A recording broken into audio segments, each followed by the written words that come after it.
What are the financial metrics for sellers using FBA? Financial metrics for Amazon FBA sellers are key performance indicators, KPIs, that measure profitability, efficiency, and overall business health. These metrics help sellers understand where their money is going, how much they're earning, and what areas need improvement. Tracking these numbers consistently ensures smarter decision-making and sustainable growth in the competitive Amazon marketplace. The most important financial metrics include net profit margin, return on investment, cost of goods sold, and average order value.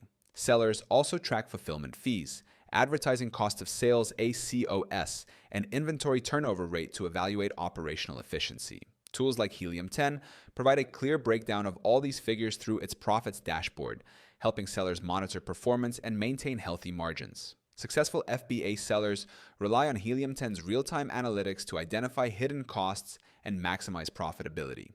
By analyzing trends in sales, expenses, and fees, they can forecast future performance and make data-backed adjustments to pricing, advertising, and inventory planning. These insights ensure that every business decision leads to measurable financial improvement. You can start using Helium 10 for free right now by checking the link in our description. It gives you instant access to detailed financial tracking tools that help you analyze, optimize, and grow your Amazon FBA business with precision and confidence.